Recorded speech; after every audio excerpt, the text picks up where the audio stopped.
Okay, welcome everybody.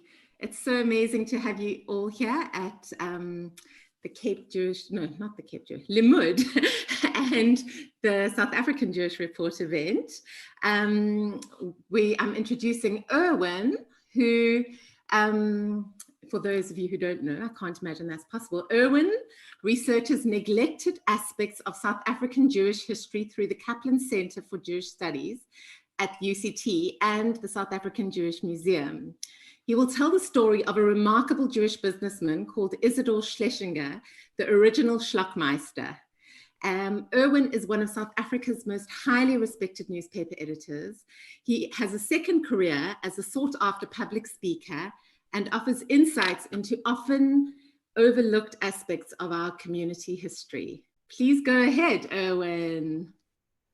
Okay. Welcome. Thank you very much for your kind words. Let me try and share the screen. Is the screen visible? Not yet. I can see you.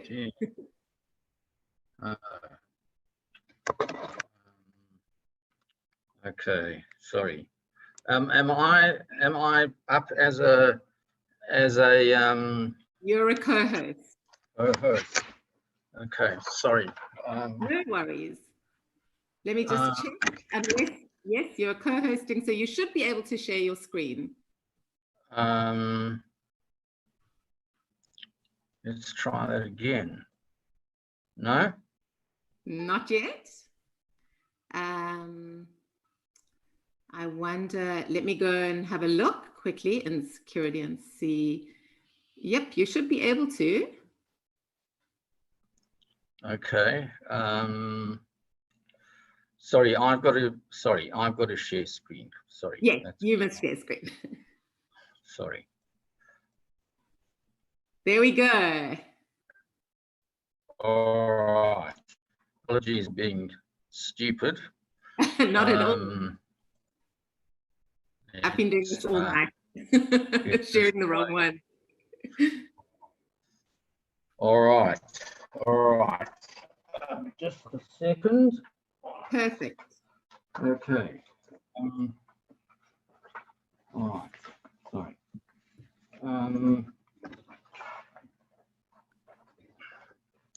Let's begin. Okay.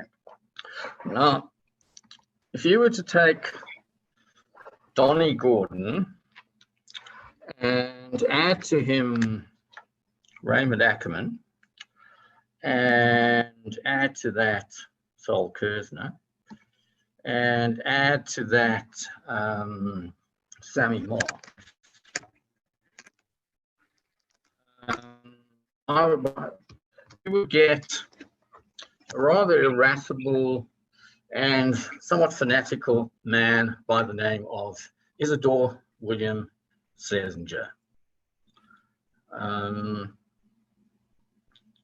Sorry, is this showing side by side, or is it overlapping? No, we can see you perfectly and your slide next to it. Next to it, okay, because it's not behaving like that. Yeah, it's all right. So it's next to one another. All right. Apologies for the technical glitches. All right, let's get going.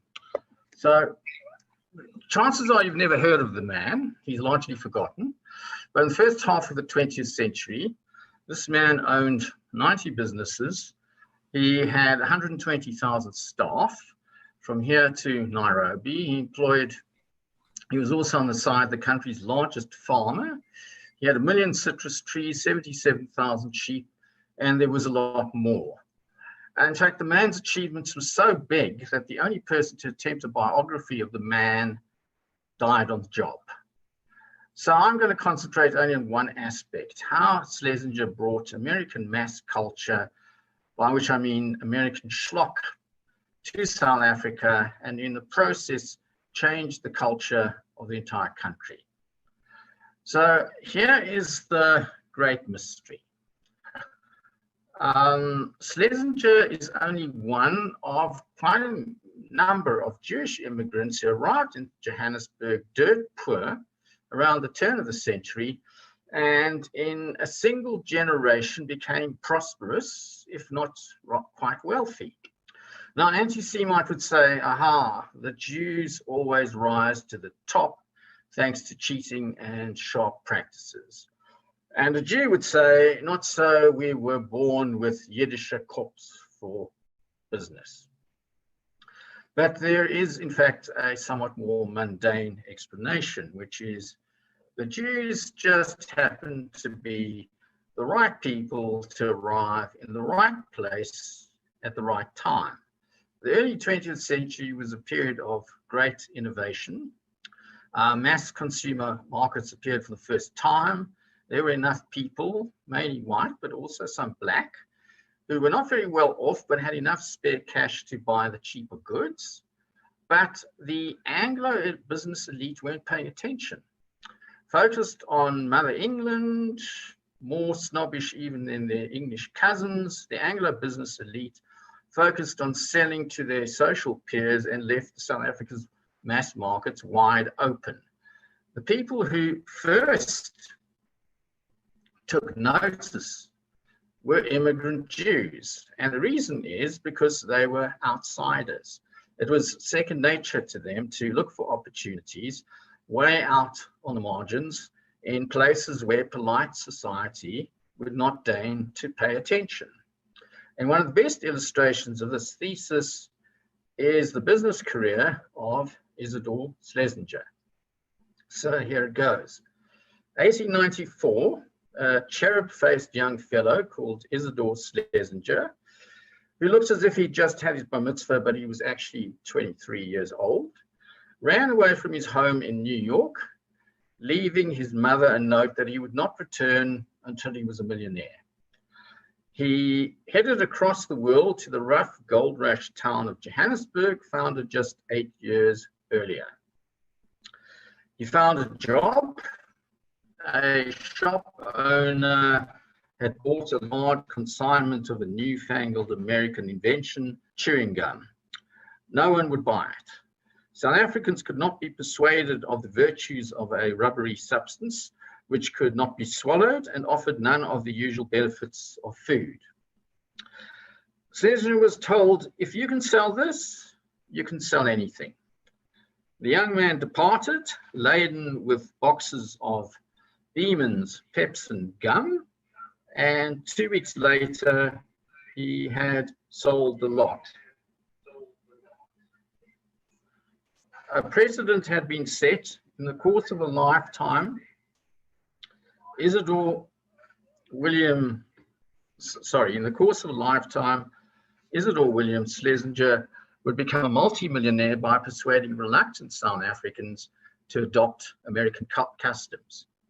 He moved into insurance and became the most successful insurance salesman in South Africa, earning up to £15,000 a year in commission, a huge salary for the time. His only failure being a pitch to President Paul Kruger, who felt that at the age of 78, he was too old for life insurance. It's worth noting Schlesinger's sales technique. He did not try to sell insurance to the wealthy homes of Parktown. He toured the distant platteland from Boer Farm to Boer Farm, accompanied by a companion, a doctor. He and the doctor would stay overnight at the farm, and the doctor would provide free consultation to the entire family, who often hadn't seen a doctor for years. They would make a return visit a few weeks later, and only on the third visit, having made himself a firm favorite with the family, would Schlesinger raise the topic of life insurance. Now, after the Boer War, Schlesinger decided to go into business for himself. He started a property company and bought land at some distance from the city centre, establishing large parts of the suburbs of Orange Grove, Parkhurst, Parkmore. And then he allowed people to buy on installment. Now, this seems pretty obvious today, but was a major innovation then when property was sold cash up front. So Schlesinger's installment plan changed the shape of Johannesburg. It brought the property to the property market people who would never have imagined having the money to buy their own homes. The suburbs of Johannesburg ballooned rapidly northward, full of standalone houses with generous gardens built by people owning homes for the first time in their lives. Slesinger had already left his mark on Johannesburg, but it would not be the only one. Now, to the north of Parktown Ridge was a stretch of magnificent land which Schlesinger fell in love with. It belonged to a wealthy man by the name of Cook, who, despite many approaches from Schlesinger, refused to sell. Finally, Cook, trying to get rid of Schlesinger, made an outrageous demand of £60,000, which he assumed Schlesinger would turn down, but Schlesinger accepted it. All of Johannesburg thought Schlesinger had gone quite mad, buying a stretch of vacant land, not even a proper farm, and so far out of town for that price. We'll return later to the farm, which Schlesinger gave the name Killarney. Now, Schlesinger himself, who was a born and bred New Yorker, showed no great interest in moving into a house with a garden in the suburbs. He lived at the Carlton Hotel, which was Johannesburg's answer to the Mount Nelson, the preferred venue for high society parties and for touring British aristocracy, tycoons, government officials, etc. Less publicly known, the hotel belonged to the Joel family, relatives of Barney Bonato. In other words, Jews were owning things all over the show, but very discreetly. These were Jews who were just excluded from belonging to the rival Rand Club.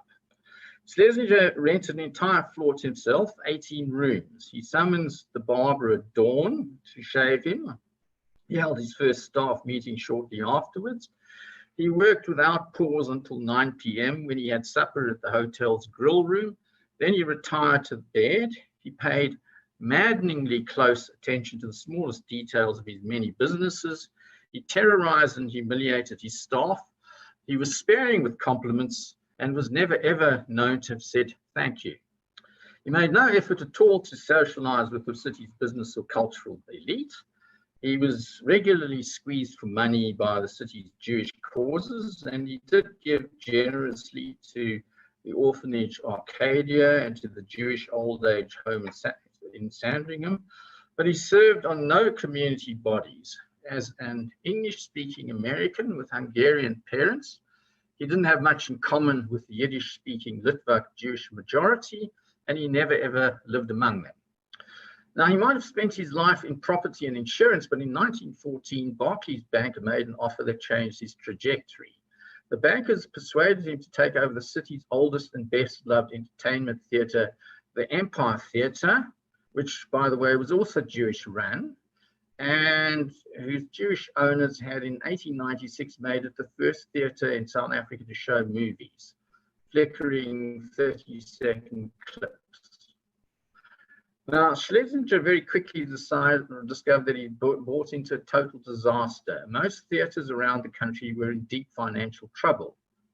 Anyone else would have bailed out, but instead of fleeing, Schlesinger bought them all out, the whole lot, all the theatres in the country. His idea was that one company would share the costs of the same variety acts across the country. He also bought up all the international rights to movies from abroad to be distributed exclusively to his theatres. Now, that was a very strange idea then, because movies were still silent and rather crude, considered mere amusement for children, and so it did not seem a very important step in the way it became. To make sure his movies were noticed, he's launched a popular illustrated magazine called Stage and Cinema, which in its day was the most popular magazine in the country. And to buttress his theatres more, he bought an advertising agency, and then he followed with another and another until he all but controlled the advertising industry. He introduced such innovations as billboard advertising and advertising in films. Thus, in an era of lax regulations, he'd become a monopolist. But since he seemed to be monopolizing businesses of absolutely no interest to the elites, no one paid much attention. And then, with the entire fledgling movie industry under his control, he decided to make his own movies. So in 1915, he built a sprawling movie studio on his farm, Killarney. 50 years later, but we're jumping ahead a little, his son would knock down the studio and replace it with the Killarney shopping mall. Now, an American director was imported, as were American and English actors, among them one Mabel Florence Ayling, stage name Mabel May, daughter of a waiter at an English inn.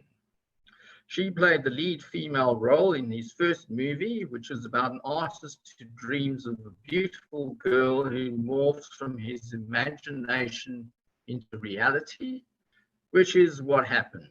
Mabel May starred in several more movies. She became Schlesinger's live-in mistress, starred in more movies, was the most frequent cover girl of stage and cinema.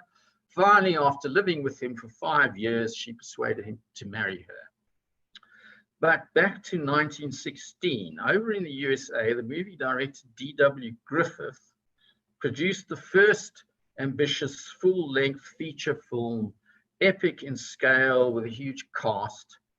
The Griffith movie was called Birth of a Nation and was immediately controversial for glorifying the slave-owning South and the Ku Klux Klan. But that is not what impressed Schlesinger. What impressed Schlesinger was that it was far and away the most successful box office hit of the era. And so although his own studio was barely a year old, Schlesinger resolved to make a local version of Birth of a Nation on an equally grand scale. The Schlesinger film was to be called De Voortrekkers, and like the Griffith film, it would honor the defeated party in a recent bitter conflict. And much like the Griffith film, it was utterly oblivious to the racial stereotypes that it peddled. Now, the scriptwriter that Schlesinger chose was one Gustav Preller, a prominent Afrikaans writer and one of the first propagandists on behalf of rising Afrikaner nationalism. It was Preller who made the Great Trek, until then barely remembered as nothing more than a transport matter, into the central icon of Afrikaner history. He constructed an epic parallel to the biblical Israelites in search of the promised land. Now, according to the historian Isabel Hofmeyr, Schlesinger corresponded very closely with Preller as they worked through the logistics of what became an increasingly grand production. In short, Schlesinger didn't just own the movie business, he interfered in the details of how the movies were made in the most intimate fashion. So, for example, they discussed how would the Boers be dressed.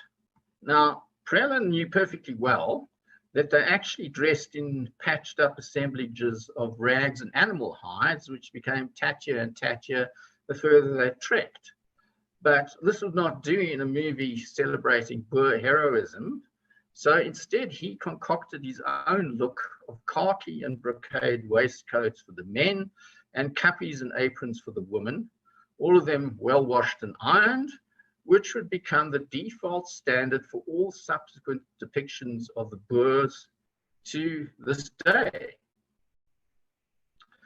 The Voortrekkers was on an audacious scale never before attempted in South Africa and very seldom attempted since. Required incredible amounts of planning. An artificial river was constructed, as well as large numbers of ox wagons.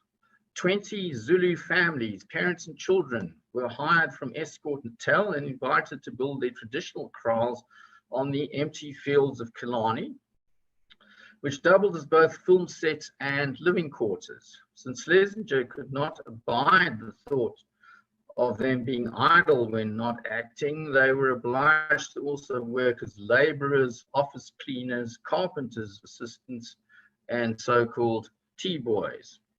Now, the great battle scene, the Battle of Blood River, had to be filmed on a single day. Some 3,000 black mine workers were hired to be the Zulus and dozens of white miners to be the Boers. The Zulus, most of whom were not Zulu, very few of whom were likely to have ever seen a movie in those days, none of whom had been closely briefed in the sacraments of acting make-believe, were instructed to charge the Boer lager, wielding play assegais, and then at signal fall melodramatically to the ground dead. Despite repeated shouts from their indunas, the charging Zulus failed to fall dead. They continued charging the Boers, some of whom had loaded live ammunition into their rifles, and amidst shouts of "Skip die duivels," began firing. Mounted police had to intervene, forcing the Zulus back across the artificial river. In the end, one man was drowned and 122 were injured, 35 seriously enough to require urgent hospitalization. An exercise in fiction had turned into a second Battle of Blood River. An official investigation was held, and naturally for those days, all were exonerated. The film was finished in a great hurry in time to be launched on the day of the Covenant, 16 December, a solemn holiday which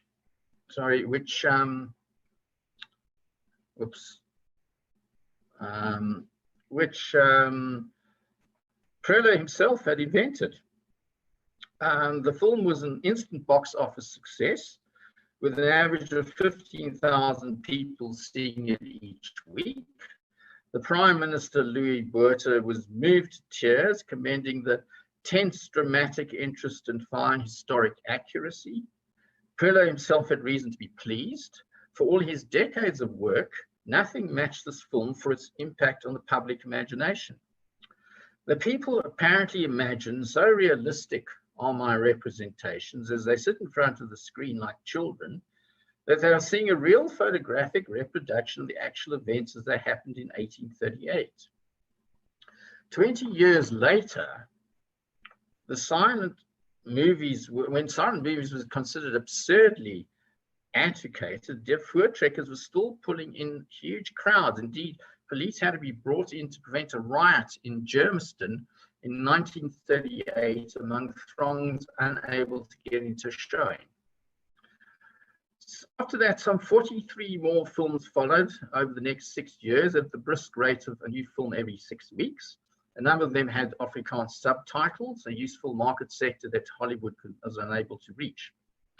The success of De Voortrekkers set a precedent for sentimentalized South African historical dramas, and a rush of more modestly scaled Zulu-themed sagas followed. For example, one in which a noble chief converts to Christianity and accepts white rule. And also one final real extravaganza in 1936, Die Bou van 'n Nasie, which covered the entire white history of South Africa from Jan van Riebeeck to Cecil John Rhodes, largely ignoring the existence of black people. So the question that this raises is, was Slesinger in any way interested in promoting Afrikaner nationalism? And there seem to be two answers to that. One is that as an American, he had a certain antipathy to the English, and particularly to upper class English in their government, and a considerable admiration for the Boers who he saw as plucky underdogs. The second was that he very shrewdly realized even then that Afrikaners would be seizing back the reins of political power, and it made sense to a smart businessman like him to keep on the right side of them. As to the politics of whites and blacks, he was little different to the rest of his white contemporaries. What would be regarded today as crude racism was the default position of the era. Now, Schlesinger's next remarkable contribution was radio broadcasting. It was he who transformed radio from a crude and primitive hobby, difficult to operate and of interest to only to slightly cranky enthusiasts, into a viable mass medium. So in 1927, there were 3 radio stations in the country with modest followings of a few thousand people each, one in Johannesburg, one in Cape Town, one in Durban. The technology was getting better. The snag was that no one could figure out how to make any money out of this. The driving force behind the Joburg station was once again a Jew, a Jewish doctor. In fact, Jews played a major role in the run-up of the radio broadcasting in South Africa. And Orenstein ran a radio station called Radio JB, which operated from the top of the Stutterfords building, 10 stories high, in the middle of town, on which he erected a large aerial. And Orenstein realized that the only man who possibly could solve the problem of making money out of radio was Schlesinger, and he went to see him. Schlesinger wasn't in the least bit interested. He'd never listened to radio and didn't want to. It was only after a trip to the US, in which he discovered that radio was the latest fad, that he changed his mind. Orenstein persuaded the Minister of Posts and Telegraphs to grant Schlesinger a license to take over all broadcasting in the country for the next 10 years, beginning on the not ideal date of April Fool's Day, 1927. Schlesinger established a company which he called the ABC, or African Broadcast Company, bought out all 3 radio stations, hired new staff, improved the quality, but for the next 2 years, he continued to lose money. He then tried to give the venture back to the government, and the government refused the offer. Now, in those days, anyone who wanted to listen to the radio had to buy a license for the post office for £2.05, which is quite a steep price. And naturally, hardly anyone bothered to pay. Schlesinger concocted an idea he called the Blue Free Voucher Scheme. The radio license fee would be built into the purchase price of the radio, and the name and address of the purchaser would be noted down so that they would be billed for the renewal the next year. The license fee would go to the African Broadcast Company, and the commission would be kicked back to the radio dealer as an incentive to ensure that people filled in the forms. There was, in short, absolutely nothing free about the Blue Free Voucher Scheme, but it caught on among the radio dealers and it became an immediate success. By 1936, Schlesinger had a 10-fold increase in the number of paid subscribers, and he was looking to putting higher power transmitters all the way across the country and even as far as neighboring Rhodesia. And in his grandest gesture of confidence, he bought an entire block on the eastern end of Commissioner Street, where in 1934 he built the 6-story broadcast house with 9 studios equipped with the latest expensive American machinery. Under the Schlesinger, broadcasting was shaped into a format that would last for decades and match what we understand today. There would be children's programs, soap operas, stock prices, sports coverage, interviews, quizzes, games, music from jazz to the classics, and time signals, a major innovation. Afrikaner programs were introduced. What broadcasting did was change white South African culture. A radiogram, as it was called, became a suburban status symbol, housed in an elaborately carved wooden cabinet and replacing the fireplace as the center point of the modern lounge. Staying at home at night to listen in silence to the radio became an acceptable form of entertainment. Now that Schlesinger had demonstrated that radio could not only be self-sustaining, but was also a medium of great influence, the same politicians who only a few years earlier refused to have anything to do with radio now wanted to get their hands on it. Prime Minister Barry Hertzog very cunningly wrote to John Reith, who happened to be the founder of the BBC, the state-owned British company, for his opinion. Reith travelled to South Africa at his own expense, spent a month overseeing his own private commission of inquiry, went on a holiday to the Kruger Park, and then, most unsurprisingly, announced that South Africa would be best served by a state-owned broadcast system. In 1936, the Minister of Posts and Telegraphs announced that at the end of Schlesinger's license period, the state would take over his business. The minister betrayed some of his real motives during the speech, noting that it would be prudent in the country with, as he put it, a large native population for the state to control the medium as sensitive at broadcasting. He expressed admiration not only for the state broadcasting system instituted by the BBC, but also by Mussolini's Italy and Hitler's Germany. There was unanimous enthusiasm for this idea among persons otherwise strongly at loggerheads and scant praise for Schlesinger. Hints of anti-Semitism surfaced. One MP complained about the excessive price. Another MP did happen to point out that the price had not yet been determined, to which the first MP responded, "The honourable member must be a stranger in Jerusalem. Have you ever heard of Mr. Schlesinger selling anything for a low price?" In the end, Schlesinger was paid £150,000 for all his equipment and his buildings. Whether it was a fair price, Schlesinger, for reasons that will soon become apparent, chose for once not to quibble. And 6 months before his license period was up, the state took over his operation and his staff, immediately making one small change. The ABC became the SABC.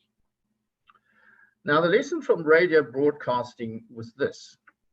Schlesinger could get away with monopolizing industries that had no great appeal to the Anglo and Afrikaner establishments. But if he stepped into an area which the establishment would come to consider its domain, he would run into trouble. And this would become even clearer with his next venture, which was into the newspaper business. Now, among the small crew of permanent residents living alongside Schlesinger at the Carlton Hotel was an eccentric journalist by the name of Arthur Barlow. Barlow had been a newspaper editor and a maverick politician, and he made it his business to know absolutely everyone who was of any importance in South Africa, and that happened to include his neighbor, Schlesinger. Barlow had a Jewish wife, Lily Nathan, who was the daughter of the owner of the Cecil Hotel in Bloemfontein and was Barlow's business brain. In 1934, she decided of her own accord that her husband ought to start his own newspaper. He wasn't that enthusiastic, but she went ahead and raised the money by passing a hat around the Carlton Hotel lounge, where she collected £2,000. The Barlows started a ramshackle newspaper they called the Sunday Express, with a tiny and underpaid staff, a number of them Jewish.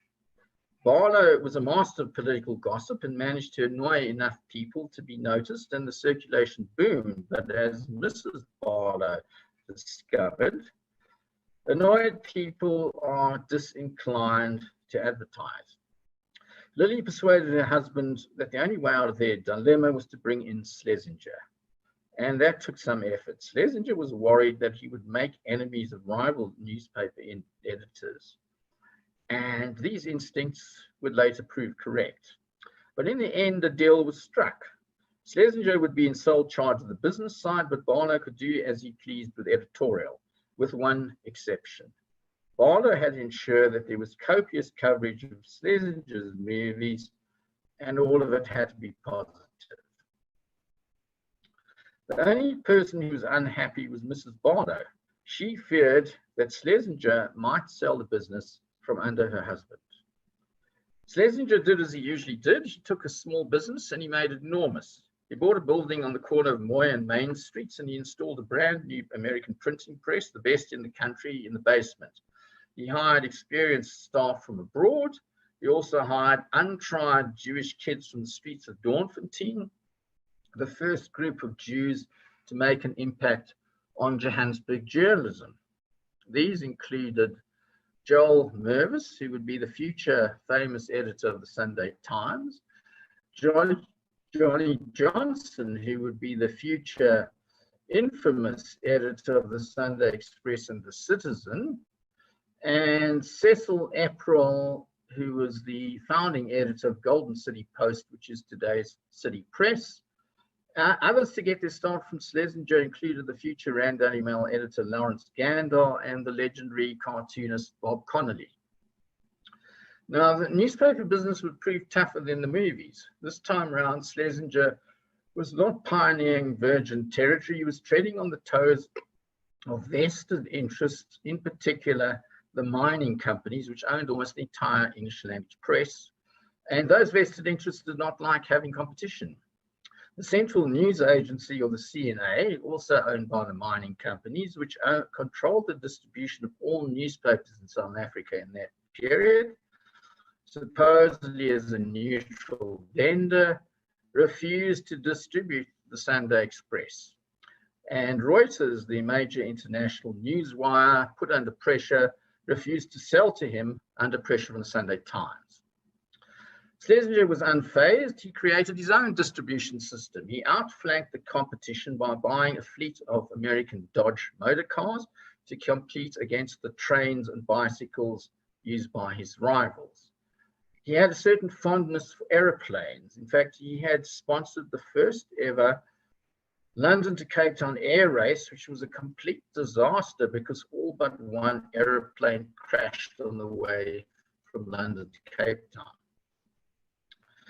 But here he used aeroplanes to distribute the newspapers, having parcels of newspapers dropped from low-flying planes as if they were bomb loads. He started his own news agency, Afrikaner, which soon grew large enough to challenge Reuters on African turf. One weekly newspaper was not enough for a man accustomed to thinking big. Schlesinger added another, the Sunday Tribune in Durban, which he followed by a morning daily, the Daily Tribune. And in December 1937, he launched the Daily Express in Johannesburg, a newspaper intended to take on the flagship of the mining newspapers, the Star. And it was this decision that was to prove a step too far for the competition. The Schlesinger-Barlow newspapers were a kind of amalgam of American-style populist journalism and its Fleet Street equivalent, shouting headlines, gossip, hyperbole, which fitted well with their huge personalities of both men. Schlesinger was also able to use his cinemas as distribution points for the newspapers and to leverage his power over the advertising industry, all of which enraged his competitors. Hurried efforts were made by the established press to improve the design and content of their own publications, which hadn't changed much since the Victorian era, and to hire a fleet of lorries for distribution to replace the much slower trains. According to Barlow, the racing of rival motorized distribution fleets through Johannesburg streets every night caused several accidents and at least one fatality. And yet the Daily Express lasted only 17 months. What went wrong? The reason given in those few histories of the South African press which mention the forgotten Schlesinger newspapers at all was that he lost too much money. But losing money to make money was what Schlesinger did. The real reason had to do with rising anti-Semitism. So as Milton Shane has demonstrated, anti-Semitism proliferated from the late 20s to the late 40s, powered by a rising Afrikaner nationalism. And despite Schlesinger's attempts to curry favor with Afrikaners, he himself became a useful target. So Shane describes a series of anti-Jewish speeches in early 1937 by the future Prime Minister D.F. Malan, a great anti-Semite, in which he accused Jews of depriving Afrikaners of their livelihoods, singling out Schlesinger in particular for his attacks. As Shane put it, Schlesinger was turned into a convenient symbol of international Jewish machinations. He reminded the Afrikaner of his alien and inferior place in the often abhorred capitalist order. Now, Schlesinger had now been in the insurance business for about 3 decades, but it was only after he moved into newspapers that his financial affairs suddenly came under media scrutiny. A professor of banking at the University of Pretoria wrote a paper criticizing the Schlesinger Group for placing its funds in Schlesinger organization equities. Although the practice was legal, it provided grounds for attacks in the press.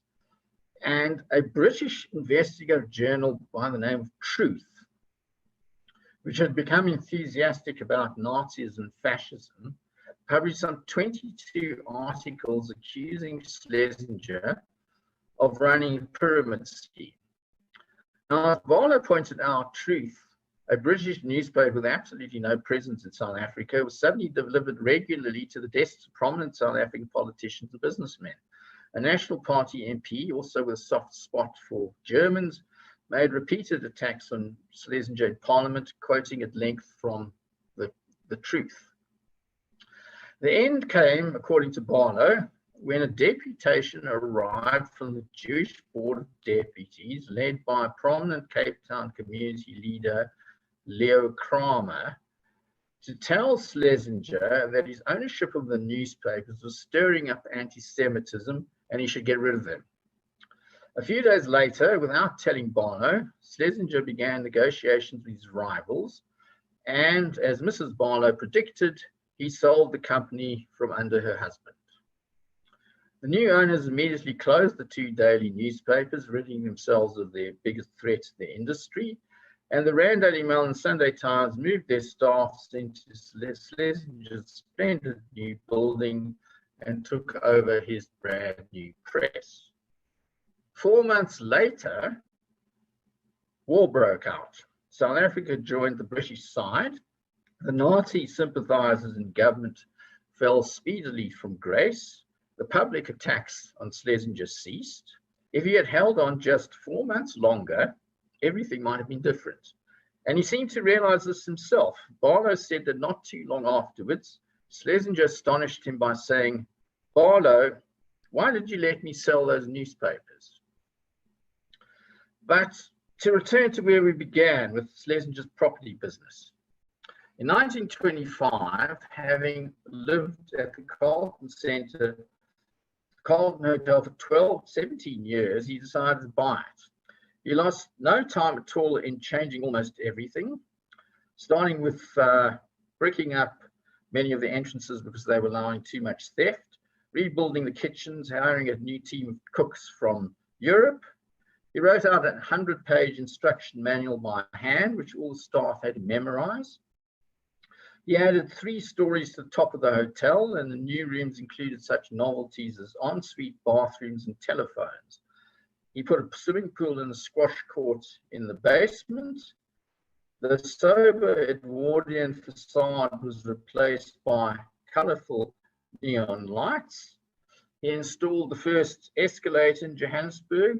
On the street side, he opened the city's first fast food takeaway shop alongside an American-style drugstore. Both of those innovations, by the way, proved to be decades too far ahead of their time. And in front of the hotel, he donated to the city its first traffic light, or as they came to be known, robot. Now, the architectural historian Clive Chipkin has pointed out that Schlesinger completely refashioned the appearance of central Johannesburg. He took it from rather staid English Edwardian provincial to copycat Manhattan skyscrapers and glitz. Now, those of you who've been to the center of Johannesburg, not many do anymore, the major shopping and entertainment strip of Johannesburg in those days was Commissioner Street, and Schlesinger systematically brought it up from one end to the other, demolished everything there and rebuilt. In the Far East, his empire began with the Broadcast House, and in the Far West was His Majesty's, a combination of a kind of entertainment hub and an office block modeled on New York's Rockefeller Center. In between came the Carlton Hotel, the Metro, which was the largest cinema in the country with 3,000 seats, the Coliseum, the Empire, and much more. Now, it cannot be said that Schlesinger was ever a man of refined tastes. His architecture was to him an extension of marketing and showbiz. So he introduced a variant of the new American Art Deco style, very garish, ornate, and eclectic mix of pseudo-Egyptian, Byzantine, Renaissance, full of optical tricks, designed to thrill brick and plaster equivalent of a chromed American motor car. Outside, above the pavements, these buildings were hung with the latest New York innovation, which was neon lights, animated and flashing in multiple colors. Broadway brought to Johannesburg. Schlesinger basically prefigured the architectural trickery of a later Jewish hotelier and showman, Sol Kerzner. Now, I don't even have time to begin to scrape the surface of Schlesinger's Americanization of South Africa. Women's fashions, women's makeup, junk food like cold drinks, ice cream and sweets, amusement parks, American-style kitchens, American-style home decor, all of these can be traced back to one man, Isidore Schlesinger. Now, having bought the Carlton Hotel and having refashioned it to his taste, Schlesinger moved out.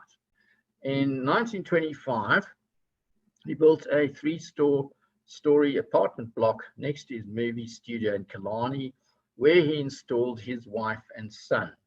The building was called Whitehall Court, still there today. It's one of the better addresses in Killarney. Once more, he took an entire floor.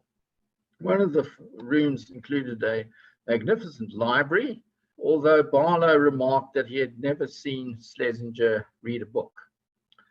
Around 1940, Schlesinger began to suffer from rheumatoid arthritis. It became more and more severe, leaving him in perpetual severe pain. He stayed night and day in Whitehall Court, holding all his meetings there. Finally, in March 1949, the arthritis killed him. He was buried on his enormous citrus farm in the northern Transvaal called Zebedela. Two rabbis had to travel 400 kilometers to conduct the funeral. Over the next 2 decades, the Schlesinger Empire, facing increasing competition from established interests, was slowly snipped and chipped apart. Today, nothing remains of it. The Killarney movie studio was replaced by the Killarney shopping mall. The Carlton Hotel was pulled down and replaced by Anglo-American's Carlton Centre. The Colosseum, the Empire, His Majesty's, all great landmarks of Johannesburg in their day, are gone. The SABC abandoned Broadcast House and moved to Auckland Park. There are no statues of Schlesinger waiting to be pulled down.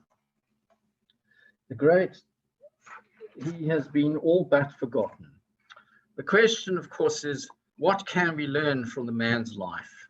And perhaps this is what we can learn from him. What he did was he found opportunities way out in the margins. He thought very big so that he could spend, and he spent very big. He was willing to lose money to make money. But his great weakness was a one-man operation will not outlast the one man. And success breeds jealousy. The better you do, beware the wolves who come at the door. Thank you. Thank you, Irwin. That was fascinating. I'm wondering if this man ever slept. No, he didn't. He didn't. Obviously not. We have a few interesting comments. There is, which I thought was fascinating. I'm just trying to see the chat here. Sorry. Veronica Belling said she came across him in her history of Yiddish theatre that he promoted on occasion.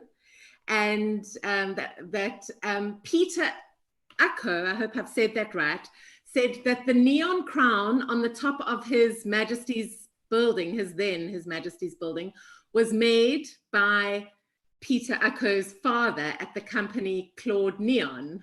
So that's amazing that he was watching.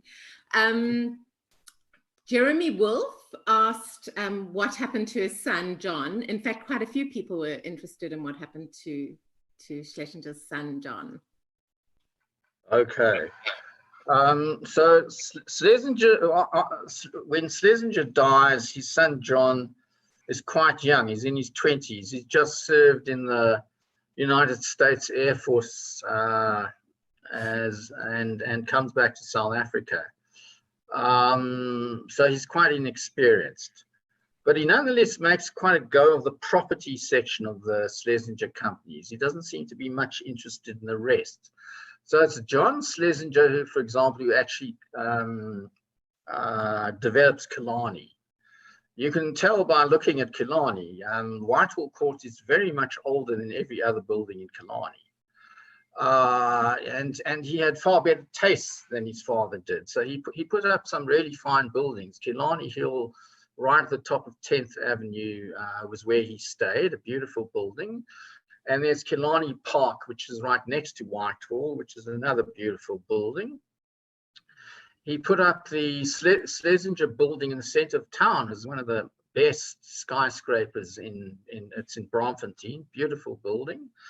Anglo Life and many others. So he really put up a lot of very fine buildings. He wasn't interested in the other stuff.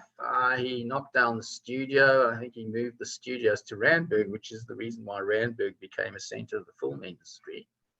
And the thing carried on quite well until the mid 70s or 80s, when he sold it lock, stock and barrel to Anglo American. Wow. And that basically was the end of the Schlesinger name, and he went to live abroad. That's amazing. That's amazing. And then Dan asks, given that Schlesinger was a Jew, were any of his movies about Jews or Jewish themes? Okay, well, what I left out of the talk for reasons of time was he had a news service, a documentary news service, in fact, a prefigured television news. It was called African Mirror, and it was a weekly news thing that was screened at all the cinemas. Before you saw the main film, you saw African Mirror. And what was remarkable about African Mirror, which, like many other Schlesinger operations, was run largely by Jews, was how much Jewish stuff it covered. Almost every shul that opened in the country, every prominent Jew who arrived in the country, the opening of things like the Holocaust Memorial at West Park, all that kind of thing was covered by Schlesinger's African Mirror. Now, the tragedy of this is that all of that stuff is rotting away in an archive of the SABC, which is not being kept properly. And so there are now new efforts by the Jewish Museum and the Kaplan Center to try and rescue that stuff from the SABC. And so anyone who's willing to help out on that, in fact, because it's an attempt to rescue Jewish history from oblivion, I think they'd be very happy to hear from you. That's amazing. That's amazing. It seems like half of the people here, well, half are connected somehow to Schlesinger. Bernard Seif said, my father, Sidmore Engineering, built the structural work on His Majesty's crown.